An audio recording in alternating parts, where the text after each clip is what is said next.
Welcome home to USA Global TV and Radio, a place where dreams take flight, with authentic storytelling, diverse perspectives and meaningful conversations, where global stories unite and bridges are built beyond all borders. Discover world-class education, entertainment, hope and inspiration.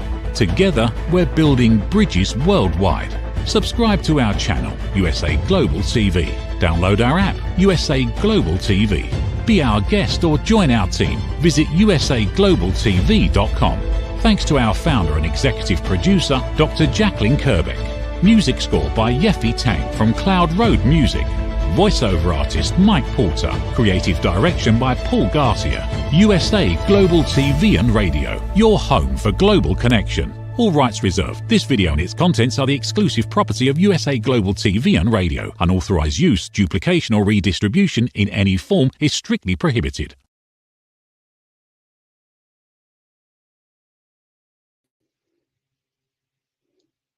Good afternoon, everyone, and welcome back to The Holistic Alternative. I am Ann Mejia. It's wonderful to have you with us today.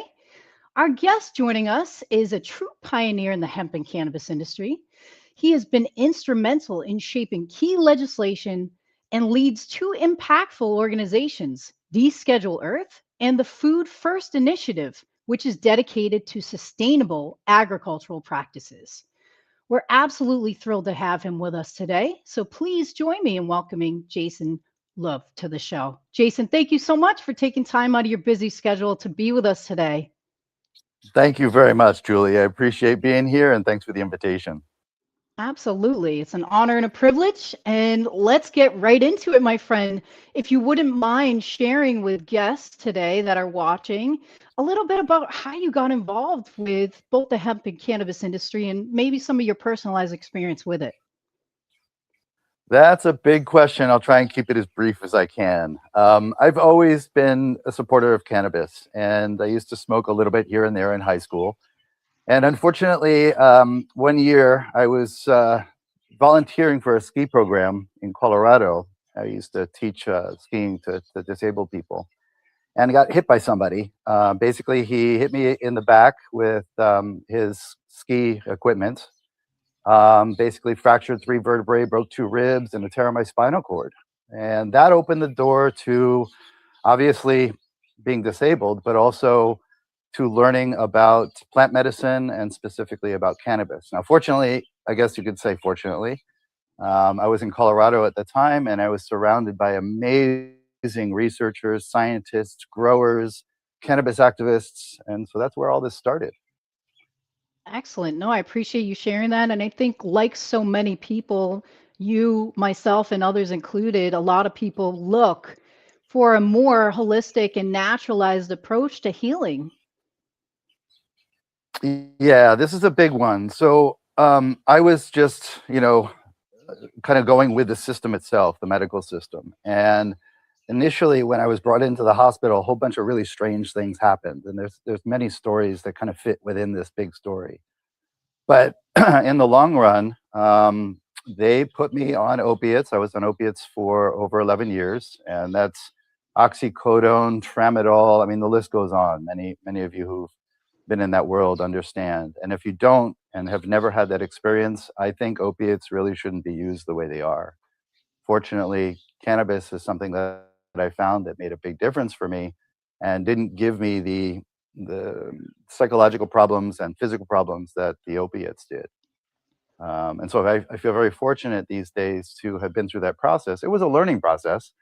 In the beginning, I was taking about 1 gram to 2 grams of full extract cannabis oil, or RSO, Rick Simpson oil, and floating in a hot tub and just trying to deal with the pain levels that I had. And fortunately, cannabis really did make a big difference for me.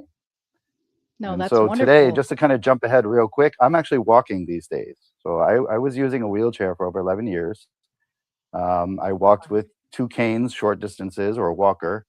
But now I'm free and clear of the wheels, don't use a cane, and I really don't have any pain anymore because I found a solution. It's not just taking a pill, it really is a lifestyle change that I found, that it wasn't that difficult. It was actually pretty easy to find. And that involves nutrition, it involves just the way I think, visualization techniques, and of course, cannabis as a plant, as a medicinal plant. I also do formulations, and so in this case for me, I found that when I discovered how to formulate a whole plant CBN product, that really made a difference for me, a huge difference in my progression. That's great. And thank you so much for sharing that. It's difficult when, the system is designed to only treat with Mm, opiates. They don't use any naturalized approach. And again, oftentimes, like you stated, and I've experienced personally, like it creates more harm than good for other yeah, facets of the human body. So that's great that yeah. you were able to kind of negate, those systematic approaches from broken system essentially. So I appreciate you sharing that. I'm glad that you're doing well and that you're walking again and able to help society, with your story. One of the things that I just want to mention about the opiates thing, for those people who've never experienced opiates or don't know what they really are, what they do to your body, they have a heavy toll. They pay a heavy toll on how we think, our emotions, and so on and so forth. So, unfortunately, the opiates and my use of them, even though they were prescribed to me, I've lost a lot of friends and a lot of family connections because of it. When I was on opiates, it changed me. It wasn't who I really was. And so that's something I also look back at in regards to working with a lot of people that I do today, clients and other people, that I have to acknowledge the other damages that happen, not just physical. And I think it's important to talk about because a lot of people know people that take opioids and don't necessarily understand that maybe they're angry or frustrated because of the opiates versus their normal behavior. No, I couldn't agree more with that sentiment because, again, personally speaking, I didn't know who I was on the opiates. They were not Yeah. me. They definitely affect your mood.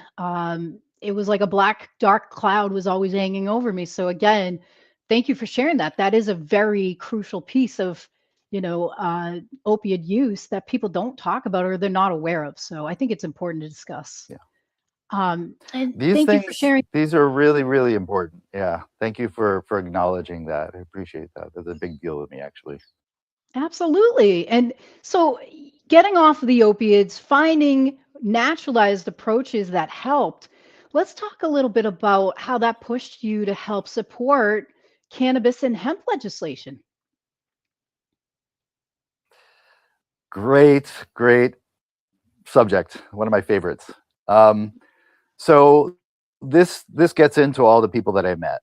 Dr. Robert Melamede, Dr. Meshulam, Dr. Donald Abrams, and then we can get into all the growers and all the caregivers and all these wonderful people that are part of this community. And a lot of them taught me not just the benefits for my own physical healing, but also the science and research behind why all this is working the way it does. Um, One thing that I'll say is this discovery process was really a lot of learning and failing. But these days, because of where we're at with the community in general, is a lot of people can actually benefit from all of our failures and stumbling blocks, if you will. So I encourage all of you guys to listen to patients talk about their experiences. And the reason I want to bring this up is that we go to doctors and ask them for their opinions, but a lot of doctors actually don't know much about anything outside of their scope, not just cannabis, but we'll bring up nutrition, for example. And so sometimes you might want to just do a little research yourself and find what you might discover in your own process of learning. And this is where I really started to benefit because once I started to look outside the box, I started to discover a whole slew of other things that were beneficial to my healing process.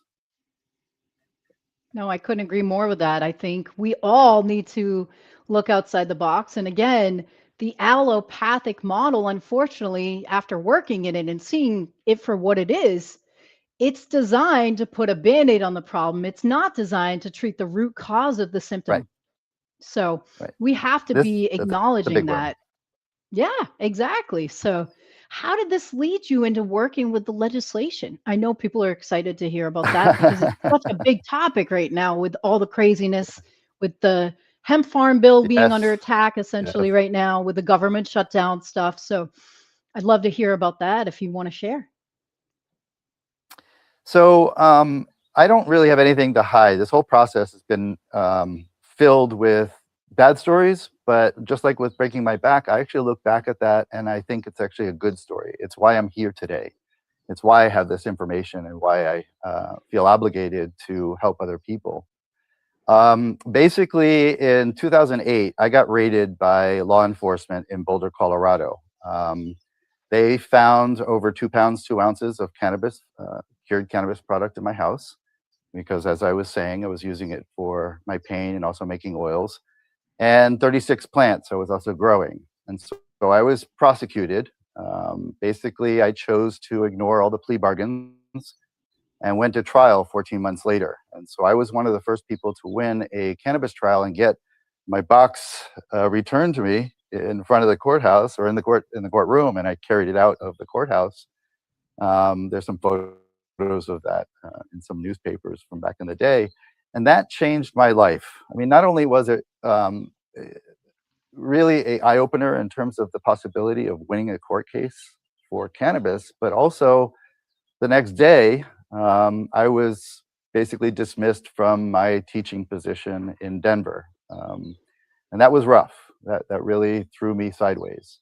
But at the same time, it threw me into this spotlight, as you're alluding to, Julie, is that I ended up publishing a cannabis health news magazine and becoming known for that. And then, long story short, I ended up meeting Representative Wes McKinley in front of the Denver Capitol. And this was 2011 during Occupy, when the Occupy protests were going on. And I was curious. Occupy was filled with all sorts of different, protest issues.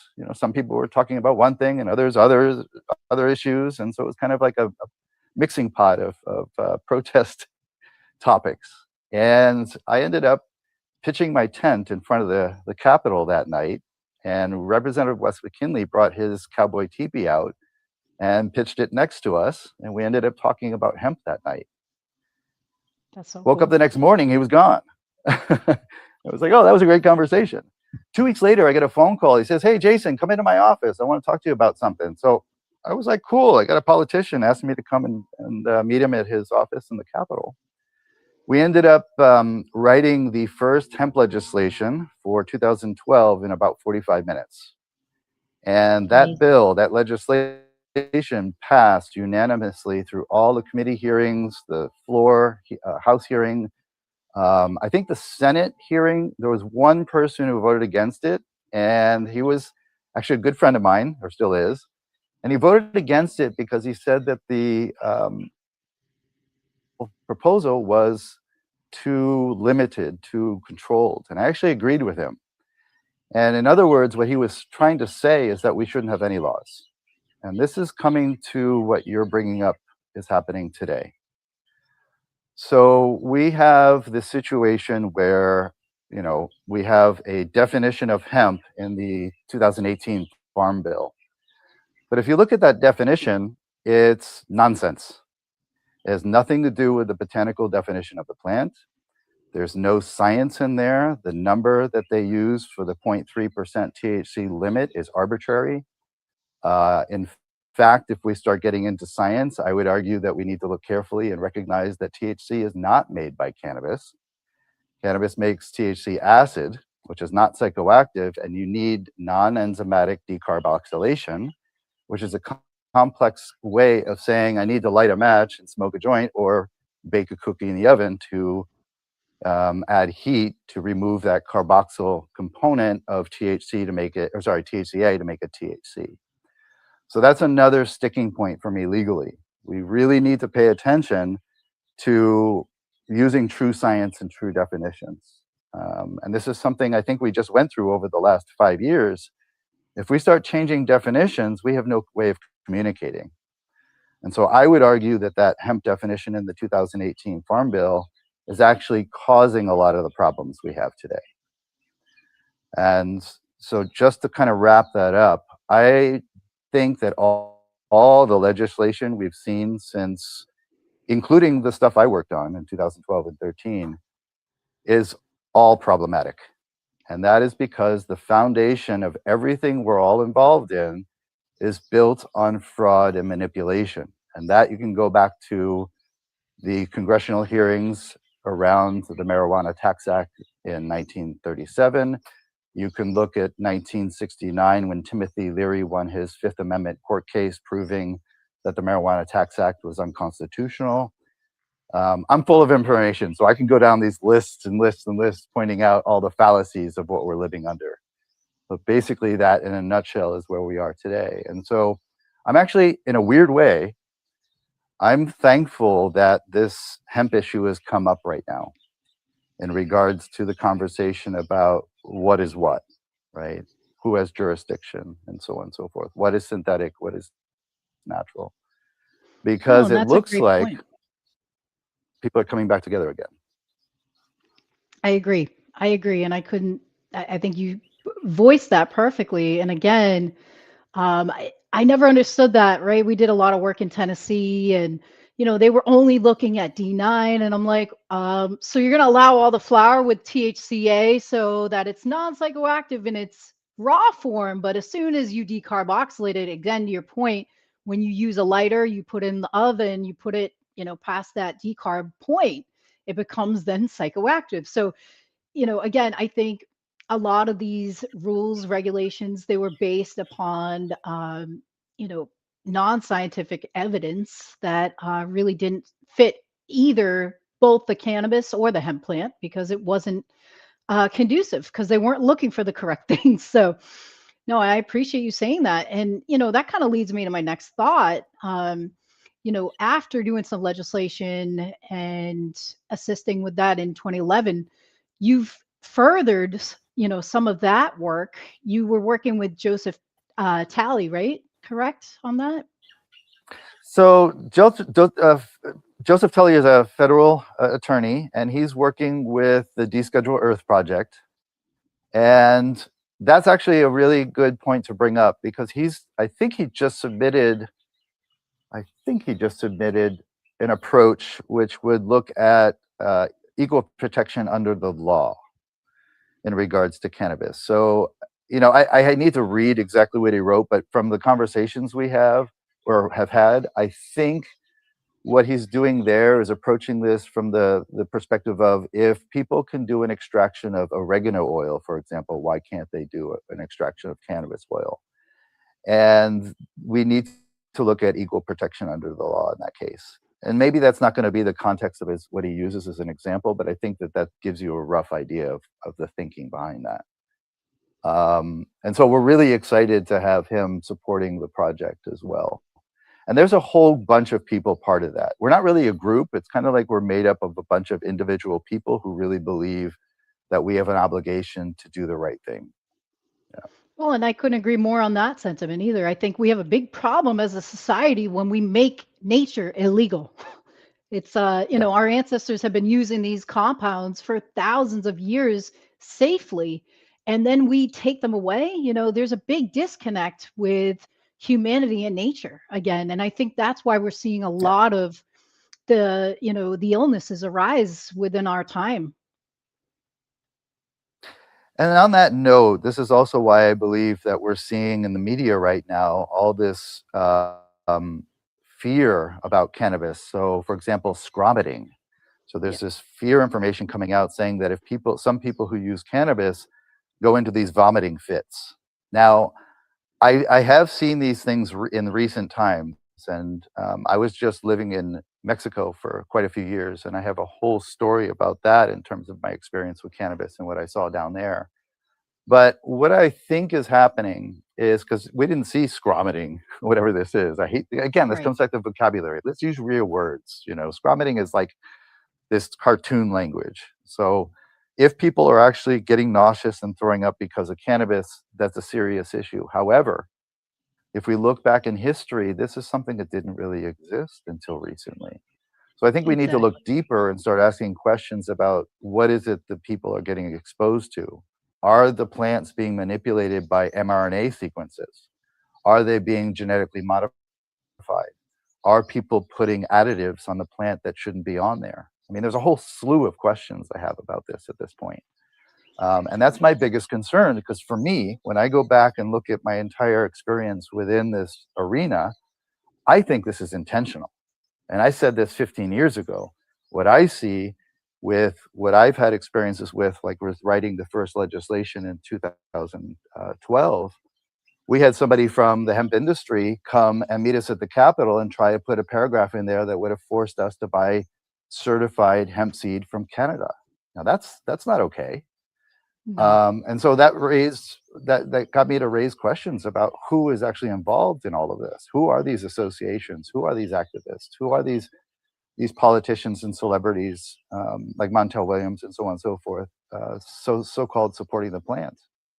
Because I think in some way we can call it some sort of controlled opposition. And I don't mean to Yeah, be I mean, paranoid in saying that, but if you look at everything else in our world today, it's what we're facing. it's a scary thing, and to your point, we don't know as a society how the plant is going to be affected when it's radiated. We don't know about Oh gosh. the sprays that they're approving from the government. We don't know how that's going to impact the body. So, to your point, I think it's a really big concern. We've had thousands of years of safety from consumption Yeah. of this plant. And in fact, it was prescribed originally for medical patients for nausea during chemotherapy and stuff like that. So something's not adding up. It doesn't add up for the science and for the safety protocol that we know of, and that has been, a elongated approach for thousands of years. Something isn't adding up. So I think, to your point, there's a lot of things that need to be looked at further. And Yeah. again, to further your point, we need to look at who's doing these articles, who's pushing them, who's pushing Yes. the research behind this. Follow the money. It's always about following the money a Yes. lot of times. So it's a scary thing. No, I appreciate you saying that, because it's something that needs to be approached.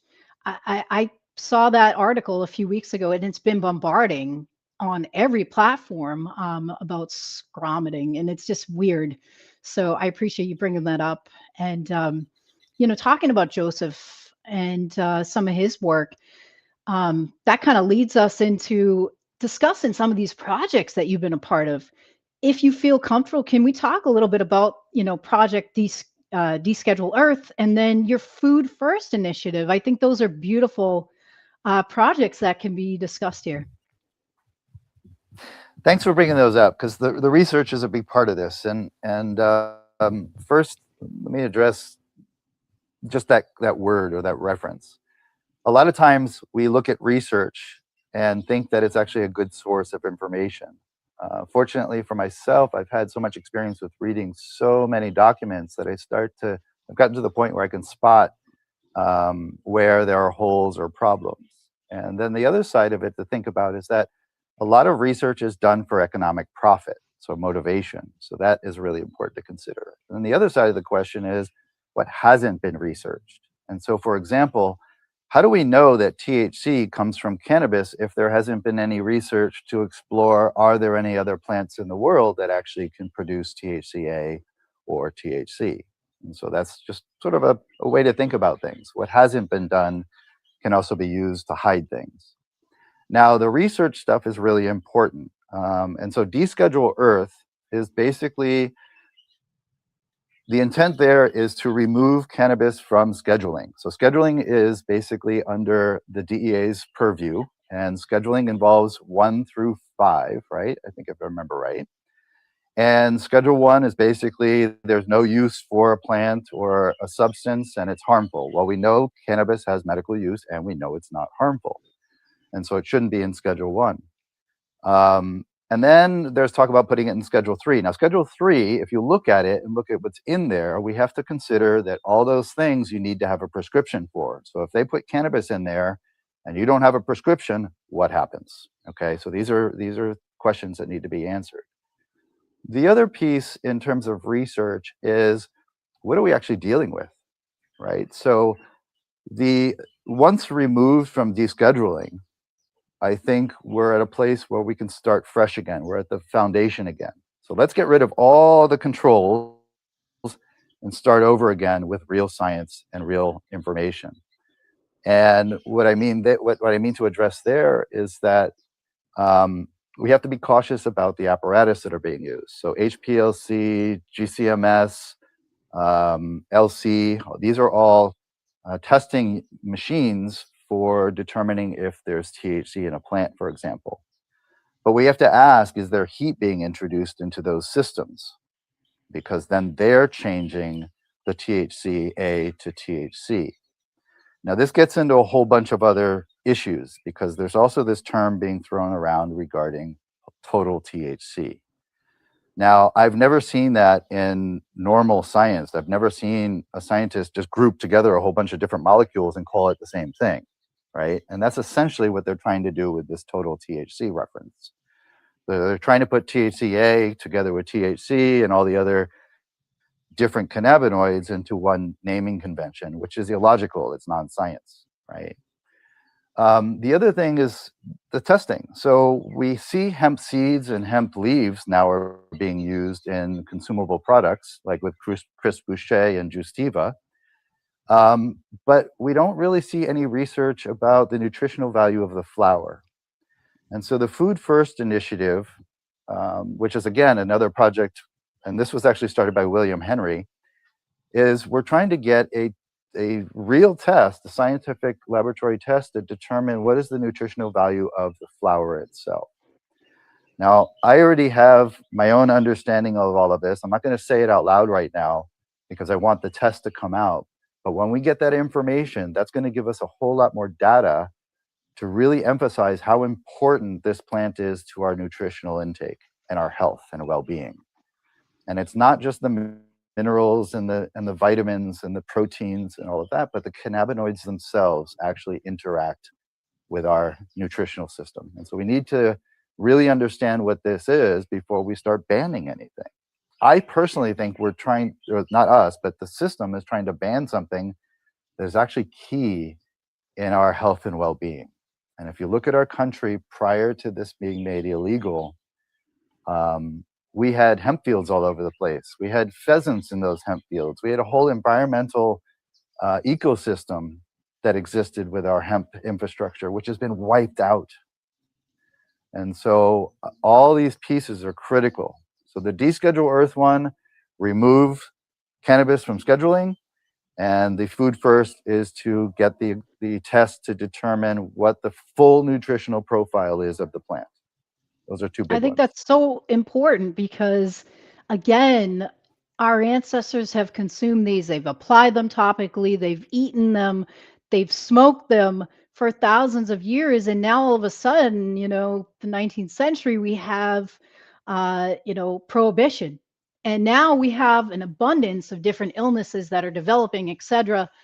It's concerning. It's deeply concerning. We know that we have an endocannabinoid system to process these particular components of the plant. So now we have a disconnect with these plants. And now all of a sudden, people are getting digestive issues, sick, you just a slew of different ailments that develop. So it's deeply concerning, and the research is needed because, again, we talk about the science. We know how our bodies process and work. Just to have that data from a scientific perspective, it just creates such clarity for what we, industry leaders have known for years. So that's important work. I really appreciate you guys doing that. Sorry, I didn't mean to interrupt, but one thing I will say is that we need to be really cautious also about research. We can't let research be a limiting factor. Research should be treated as a benefit, right? To open doors, not to shut them. And so, unfortunately, a lot of the perception from the public is, oh, we need to do more research on cannabis. Well, I don't think we really do, unless it's specific to a specific private company's interests. I see no reason to delay anything anymore for more government research. And when I say that gets research, into a whole bunch of other issues. And just to clarify, when I say research can be anecdotal research too. It could be patient feedback. Yes. Hey, I've been using this plant, and guess what? I don't have this ailment anymore. So again, I Yes. think from a perspective of safety and just scientific knowledge, they have to consider anecdotal research because it's applied research in its full capacity.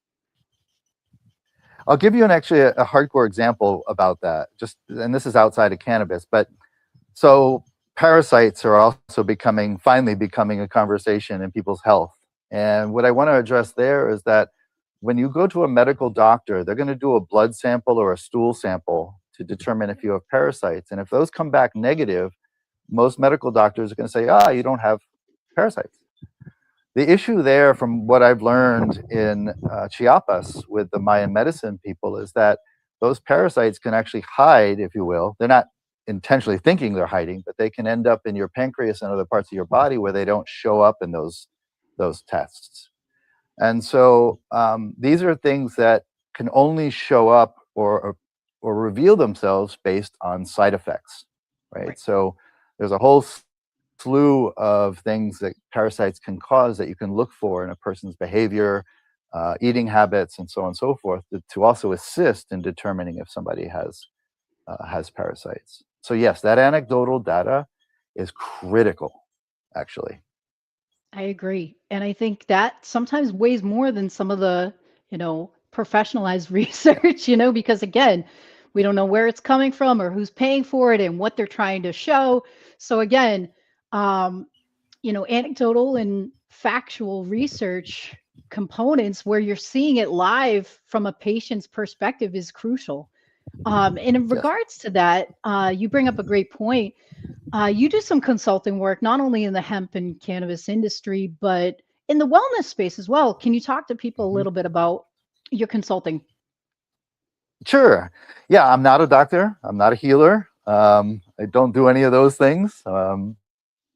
Basically, I'm just sharing my own experiences, and I sit and have conversations or consults with people to talk about lifestyles, lifestyle existence, what we do, and lifestyle changes that could actually move us in a healthy, stronger, more connected way of life. And these are things that I've learned through my own experience, but also things that I have had other people teach me. So down in Chiapas, I was surrounded by all sorts of types of healers, whether it was from the ayahuasca, bufo, peyote, psilocybin perspective, or plant medicine, or osteopath, acupuncture. The list goes on and on and on.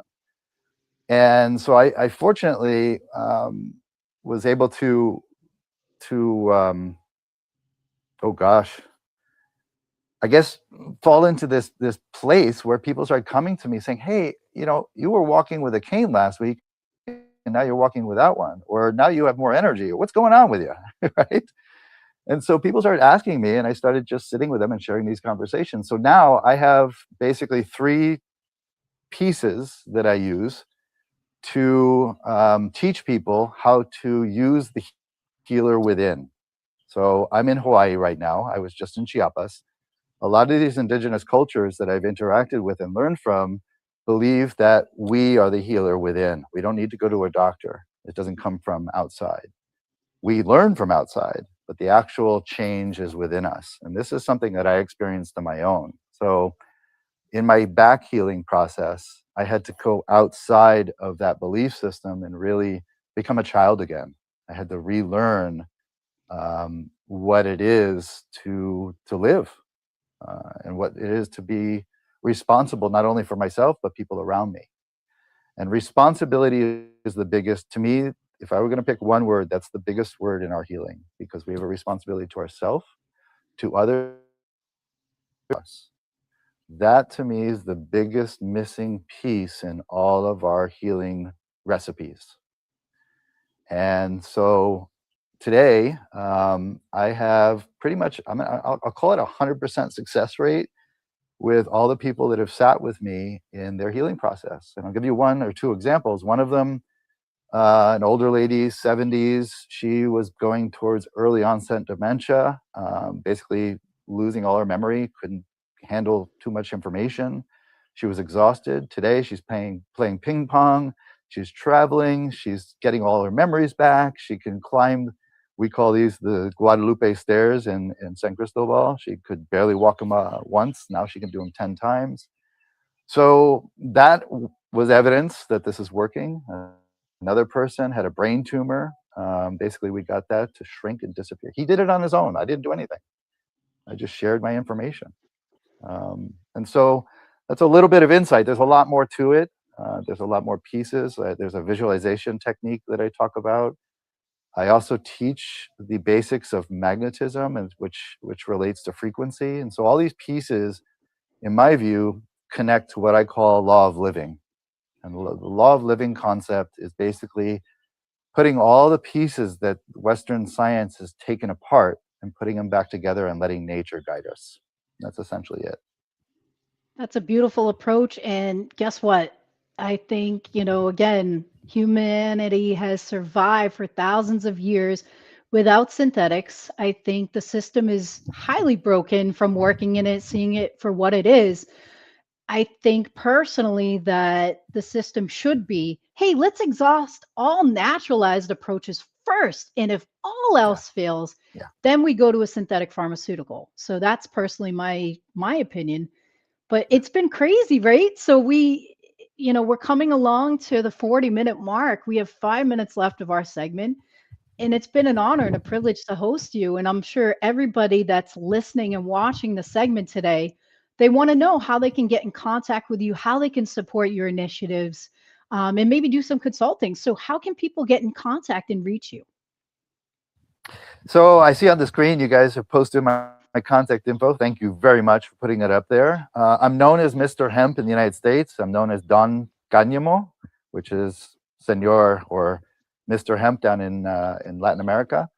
My email address is jasonlauve, Lauv as in Victor E.com, my full name.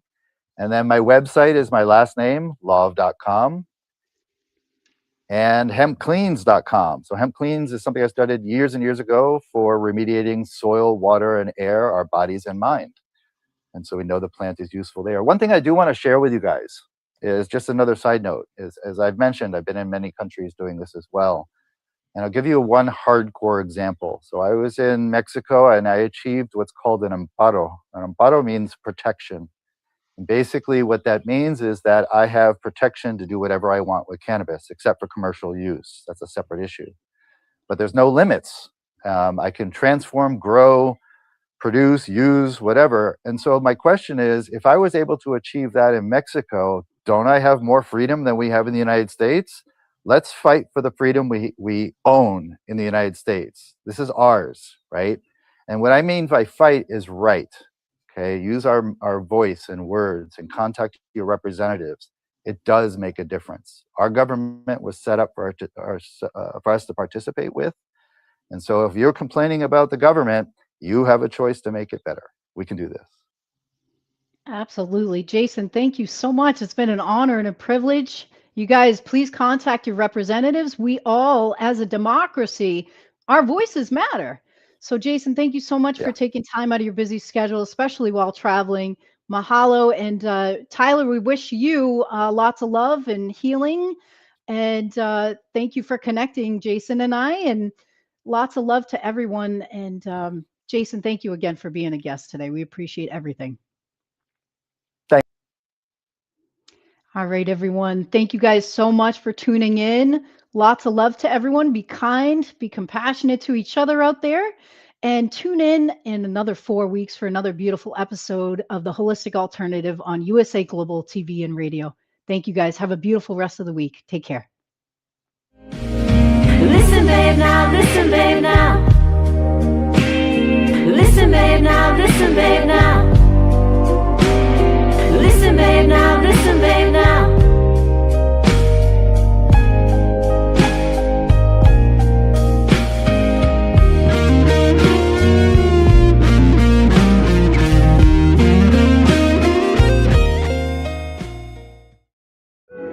In a noisy world, true connection begins with listening.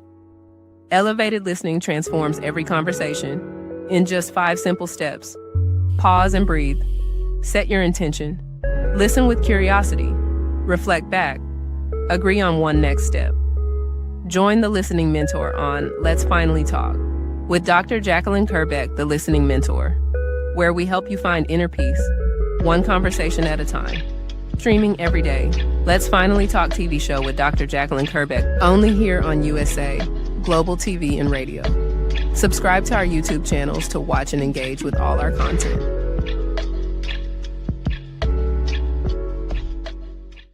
Thank you, viewers and listeners of USA Global TV and Radio, for joining us today. We're honored to have your time and attention as part of our global community.